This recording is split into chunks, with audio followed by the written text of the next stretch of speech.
This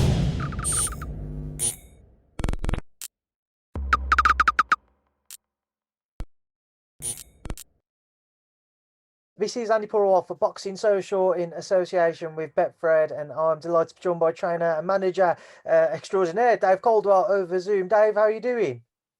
I'm all right, thanks, mate. How are you? I'm good. I'm good. I know you're getting ready for football at 5 o'clock, so we've got to try and keep this brief. Start off though with Hopey Price, your latest charge, getting ready to get out once the gang out and the fight camp shows. How preparations going? Yeah, really good. He's great to work with because he's just like a sponge, and I've spoke about his mentality before. He's just got he's just a great kid to work with, to deal with, because he's always wanting to improve every single session. He's not afraid to push himself, push his boundaries, and test himself.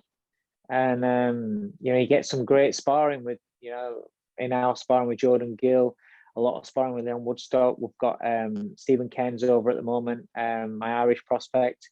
So yeah, he gets some great work and great rounds. So preparation's good. We're just waiting, counting down the weeks to get to fight camp. There isn't, or at least I haven't seen an official announcement for an opponent yet, Dave. Is there anything kind of in the pipeline? Yeah, I've accepted a whole heap of people. We're just waiting on things getting finalised. So he's got another fight after this as well scheduled. So I can't really speak about that one, but I've still asked for a test for this one. Turned down quite a few names that they've given me because I don't feel as though at this stage with the development that he's showing and with the progression that we're wanting him to take, I don't think certain opponents will do anything for him right now. So it's just a case of nailing it down. I've agreed to one today, an unbeaten kid that, from overseas. So we're just waiting to see if that gets done. I've spoke before about people like Ramez Mahmood and people like that, Joe Ham. So I've spoke about people like that we're willing to take. So, not too big a jump, but a good jump, just outside that top domestic level yet. I mean, Ramez Mahmood is an interesting one because he was actually due to fight this week, and his opponent's Yeah. pulled out for injury. So, does that maybe shape up for things, maybe, or could potentially down the line? Down the line, definitely. I mean, as soon as I saw that fight was off, I did say, because we tried that avenue before, and then they said, oh, obviously he's fighting Rambaleza for the English. So as soon as I saw that was cancelled, then I said, what about this guy? But now it's off. Can we get him? And I've not heard anything back yet, but we have got an opponent that to just like literally an hour ago that I've said again I'm happy with. So whether it gets finalized, I don't know. But the reason why I'm saying about people like Ramez Mahmood and Joe Ham and Zaid Hussein, these are good quality fighters, good domestic operators, great records, only lost like one fight. Joe Ham's lost a couple, but against very good kids, experience against top quality domestic operators. So it's not out of disrespect for him. It's out of respect for him because I rate him, that I want, I'm not afraid to have questions asked of Hope. It's not a case of, oh, he's got to win every round easily and, breeze through, before he gets chucked in for a big title. I'm not interested in that. I want him to have these kind of fights where against people like Mahmood and Joe Am and Zaid Hussein, who have had like 14, 16, 17 fights, whatever it is, they're going to ask him questions. They've got the experience. They've got, good pedigree. They're gonna ask a kid that's 4-0 questions, and that's what we're in this game for. I'm not interested in just padding his record against guys that are going to try and survive. And then when his record's nice, then you chuck him in for a title fight, and he's not had that experience of being in with quality on fight night.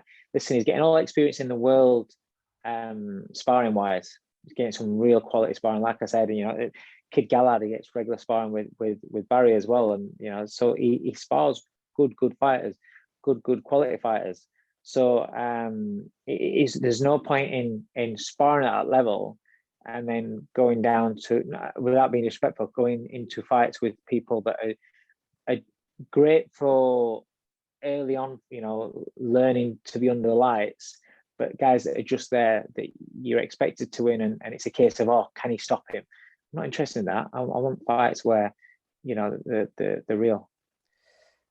Just moving forwards and away from Hopi, Jordan Gill. I know that he's obviously waiting for something to happen with that European title. Have you got any update for us, Dave? No, he's ready to go. He could genuinely fight in on the first fight camp show if needed be.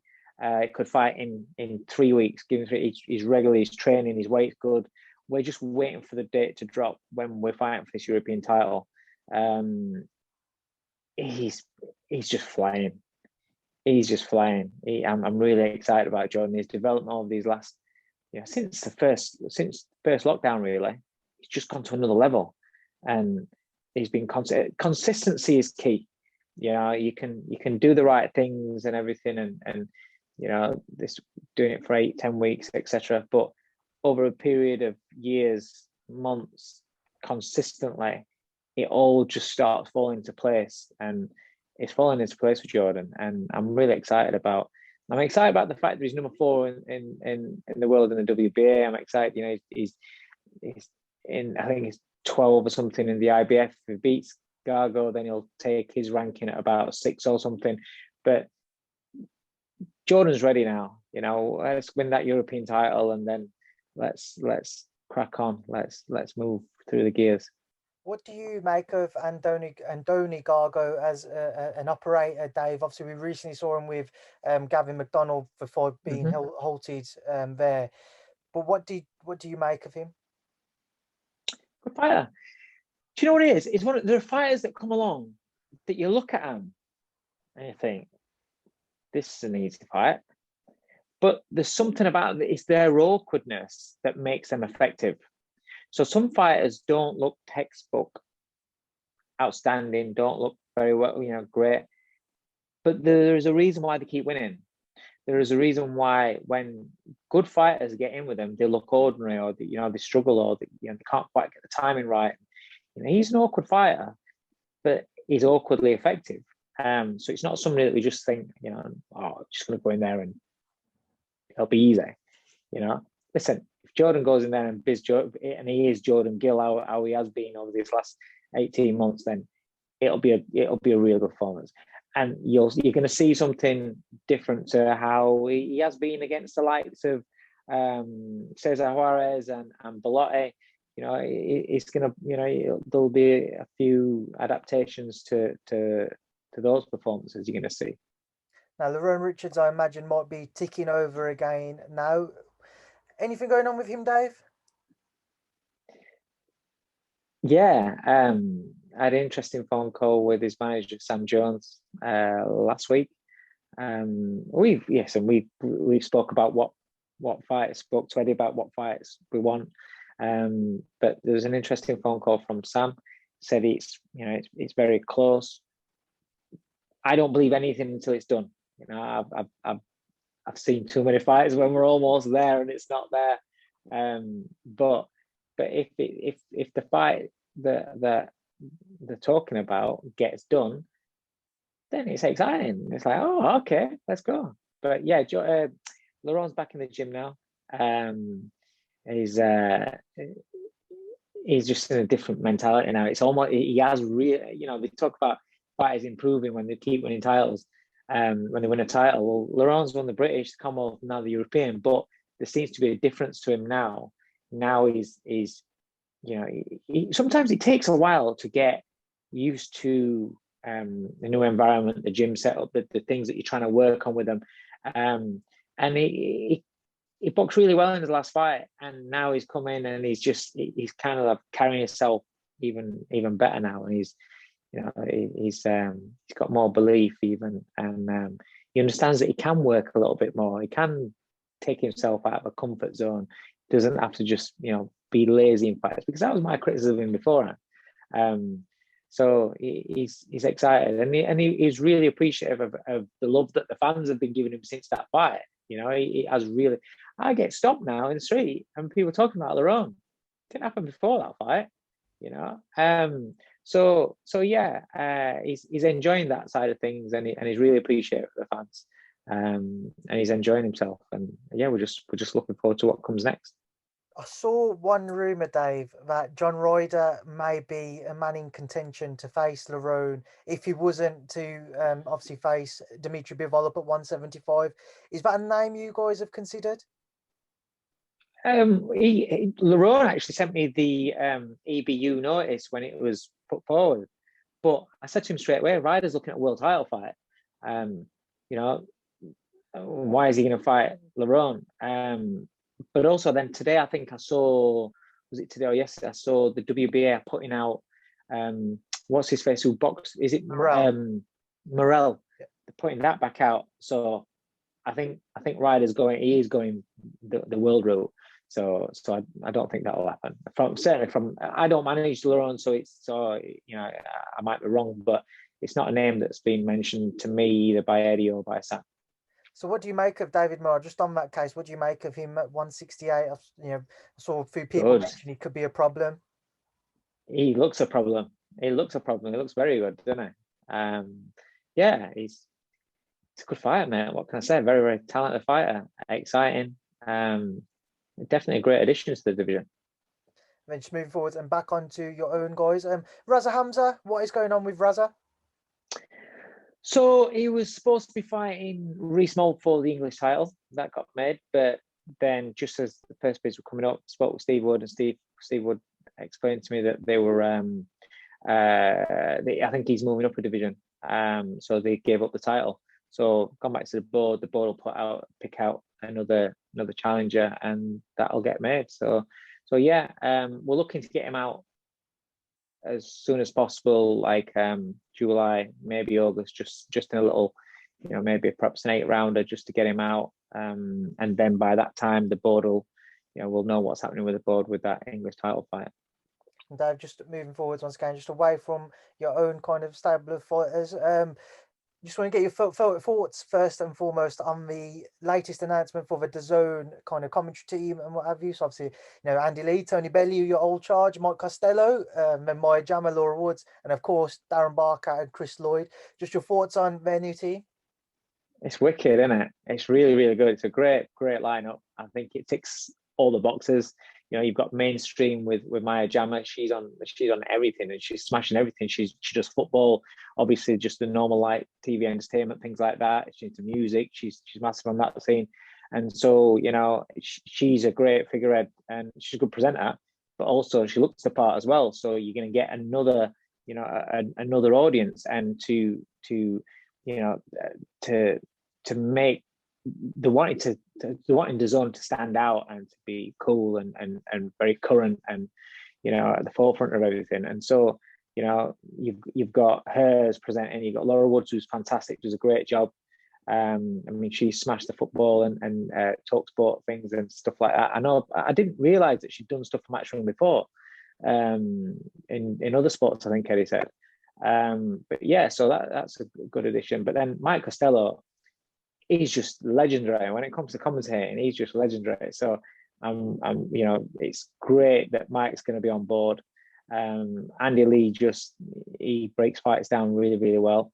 And obviously Tony's got, you know, he's got great knowledge of the sport, and he's got the passion, and he's got a big personality as well. Chris and Daz are just brilliant. They're brilliant. You know, for us when we're in these bubbles, yeah. Whenever we've been in the bubbles, I mean, you've done a couple, but whenever we're in the bubbles, even when it was in the, you know, when it was really, really like, when was it Brentwood Holiday Inn and you didn't have much space, those two would just brighten up your day. Whenever you see those two, you have a laugh. You're guaranteed a laugh, you know, when them two are around. But they're very, very good at the job as well. And, you know, their shows that they do together are great. It's like Ant and Deck. You know, their boxing is Ant and Deck. That's what they are. You know, bit of a giggle. You know, always guaranteed a good laugh, but they're good at their job as well. So, yeah, I'm really pleased that those two are part of it. I just think it's a really good lineup. You know, it's a very, very strong lineup, and it shows that you know, DAZN, Matchroom, the main business. But you know, you look at Matchroom as a company itself, and they are very, very driven, hardworking, young people. You know, people, and even the guys that aren't as young. I mean, Eddie's not young. You know, he's only a few years younger than me. So if you're calling him young, you're calling me young. But he is still very current, and he knows he's got his finger on the pulse, and he's moved with the times. So as a whole unit, I think it's a great fit. I really do. Just want to get your thoughts on the fights this past weekend, Dave, before I leave you to enjoy the football coming up in 10 minutes' time. Davis Barrios, first and foremost, what did you make of Tank's win and his stoppage? Good win, isn't it? He's gone up another weight division. He's gone up against a good fighter. You know, I watched a lot of the content beforehand. You know, the build-ups, the Showtime All Access shows. I like Barrios, and you know he was there to win. You know he was there. He wasn't just coming up to make up the numbers. He believed he was going to win. It was a good fight.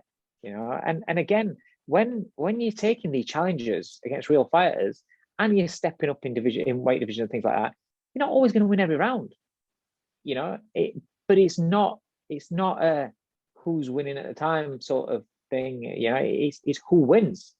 You know, he was losing a few rounds, or it doesn't matter. He won the fight, and again, it shows you that his power's carried up.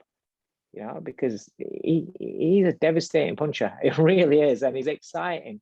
I mean, it shows that he can have problems in fights. You know, he can have problems in fights. He can be outboxed a little bit, but a lot of that to do is because they're going to be a lot bigger than him. But he's exciting, and it was a really good win. It was a really good win, and an emphatic finish again. And it makes it's another reason why he is, in America, he's seen as one of the flagship pay-per-view stars, and for the future of boxing out there.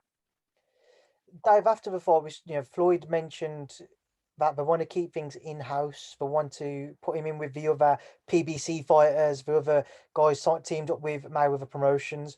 With kind of that context in mind, the majority of the elite fighters who have at least the world titles are not necessarily within PBC in those weights from 130 to 140. So you've got Tifimo, who holds most of the belts at 135, Loma, Devin Haney is with Matchroom, and then at 140, Josh Taylor, he's obviously with Top Rank as well.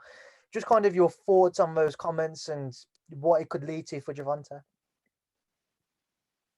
If you're gonna keep away from the big guns and the big names, he's never gonna be part of that conversation of who is the very, very best. He's never gonna have the legacy that potentially could have. You've just named some names there. Any one of those fighters against Tank is a must-see, is a must-watch. Garcia, Haney, Lomachenko, Josh Taylor. Who wouldn't want to see those fights? Any of them. And if you're not going to put him in those fights, then what's how you can't keep talking about this kid's this future and this kid's this and this kid's that. And if the other guys start fighting each other, these fighters have got an opportunity to, and Lopez as well, obviously, they've got an opportunity to make themselves truly great, not to call themselves great. I don't care who calls themselves great. It's about what fans and what your peers and people follow the sport. If they call you great, that's when it matters. Not your own promoter, not your own manager, your own trainer, or yourself, or walking around, I'm great, I'm the greatest, I'm this, that, but yet you don't fight people. Listen, Lomachenko comes off for a loss, right?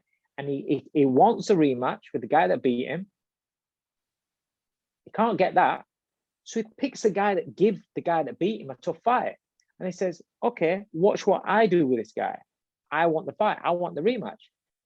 That's his comeback fight from a surgery, from being a bit older and coming back from a loss, which is quite a devastating loss. I know he didn't get knocked out or anything. It was a close fight.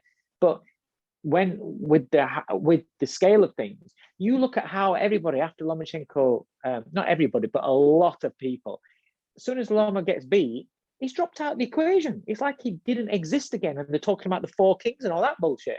How can you forget about that man? But he's turned around and said, you know what? You forget about me. I'm going to remind you. And that's exactly what he did. Now, Davis, Garcia, Haney, Haney's just fought Linares. That's a great fight for him. He's a young kid. He's testing himself. He's going, okay, this is a tough fight. It's a real fight, part of my development. But also, if I want to be seen as one of the top guys, I've got to go in there and fight these top guys. So he showed me something that he's willing to do that, you know. And Tank stepping up again, he's done that. But you can't then, when you have him on the verge of then, you know, these huge fights being made, you know, and being in that conversation, you can't then just take him out of the equation and say, well, actually, we're just going to fight this guy over here and that guy over there, you know. I think they've got a great chance of being the absolute superstars and gods of our sport if they all fight each other. And they might lose and then reverse the decision and then have a rubber match. And there is so many fights that can be made between these guys that I think it'll be such a waste if it doesn't happen. It'll be such a waste. Dave, when you consider certainly from 135 to 140 for Tank, if there was one man you could see him in with next to, would it be?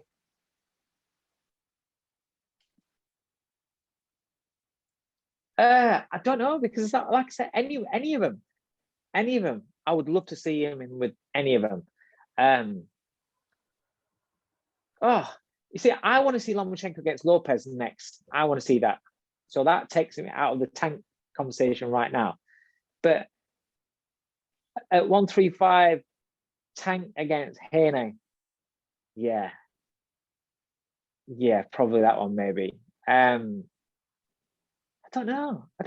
But if he stays at 140, he has to fight Josh Taylor. He has to. You can't tell me that Gervonta Davis is the man at that division when Josh Taylor's just like collecting silverware and just, you know, he's the man. Do you not think that he's a man? Oh no, I agree. Josh is super champion, so he's my man, and he's obviously undisputed at 140. He's undisputed. He is the man. So if Tank wants to be seen as the man, and if Mayweather wants us all to see Gervonta Davis, I don't care about this. All right, he sells more tickets or he gets more pay-per-views and stuff like that. That doesn't mean that he's the best. That means he's the most popular right now. He has the biggest following right now. But if he wants to be the best, he's got to go and knock on Bob Arum's door and say, all right, let's make this fight with your man and my man. That's what they need to do, because if he's going to stay at 140, but if he's going to drop back down to 135, then he's got a whole heap there that he can just. I just think that every one of those fights is great. I just want to see them all fight. But like I said, I think it's a great opportunity for these guys to become legends of our sport, to be our era. Do you know what I mean? To have our era as known as the years go on, people to remember this era at that 135 division. Moving forwards and onto Lomachenko, you mentioned obviously the Nakatani fight, which also took place this past weekend. You briefly touched on kind of how he's gone and fought the man who Teofimo fought for his comeback. After the fight, they spoke about the rematch between Loma and Lopez. Do you think you would see a different outcome this time around, Dave, if they were to match up again? I do, yeah. I think obviously there was issues going into the fight, but ultimately made the wrong decisions when he got in the fight that cost him. You know, he got off to too slow a start, and he gave Lopez a good run, you know, a good head start. But you've got to then also say, well, was it because Lopez's power and he felt his power and his strength, and so that makes it difficult for you to close that range when you're the smaller man, made him wary. But when he just thought, fuck it, I'm going for it. Look at the demeanor and the body language of Lopez when Lomachenko started going to work. You know, it was a complete shift. I genuinely, I think Lomachenko is just an unbelievable fighter, and he's, you know, his wins are the way that people just writ him off after that loss. His wins have just been discredited and just discarded. Look at the people that he's fought. Look, this is what I'm saying about with fighters testing themselves so other people can think they're great, and where you really, really know that you're great, you believe you're great because you're chasing greatness. He's tested himself all the way through. and that's the difference in mentality sometimes, and not everybody's got that mentality. And I just think he's got that edge because he is that guy that all right, he's going to add to my legacy, rather than, oh, we'll do this one, we'll do that one later. His mentality is unbelievable, and I think if there's a rematch, I think he wins the rematch. Final one, Dave, as it is 4:59 now. Julio Cesar Martinez also returned this past weekend. We've seen him call out, well, I don't know if call out's the right word, but he's mentioned Sonny Edwards as a potential opponent. What would be your thoughts if Sonny was to face Julio Cesar Martinez? Right, okay. Martinez is great to watch, and he can really punch. He's a devastating puncher. It's almost like erratic when he goes to work, and he wait, and he's erratic. But in those spots when he's not going to work, it's very beatable. It looks very, very beatable, and it's got to be the right kind of fighter. Somebody like Sonny Edwards is someone that when he's got that fear, he's razor sharp. He's really, really sharp, and he's got a very good boxing IQ. And he's not going to go in there to have a gunslinging match with Martinez. He's not. He's going to go in there purely to hit and not get hit. Now, if he can manage those moments when Martinez goes to work and evades, and then when Martinez stops working, because he don't work all the time, he has these little sporadic bursts, and then when he stops working, then start picking him off, keep him off balance, and box him like he can, because he has got skills, he can beat him. I genuinely think he can beat him. Will he beat him? I don't know, because I don't know what happens when he gets it on chin.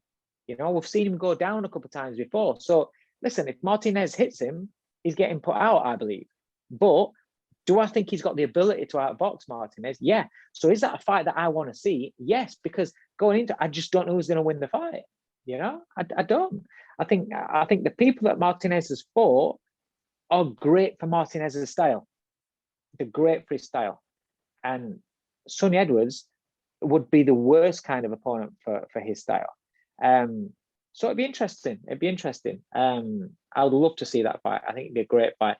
Like I said, I believe that Sonny could win the fight, but if Martinez lands on him, he's one of these. He's electric to watch, because when he goes to work, he's just got amazing power, which can turn a fight completely around. Right, Dave, we will leave it there now. We are 1 minute over, so I apologise that we've missed kickoff. No problem. I appreciate your time, though. I'm sure I'll catch up with you again soon. Thank you for speaking to Boxing Social. Cheers, mate. Nice one.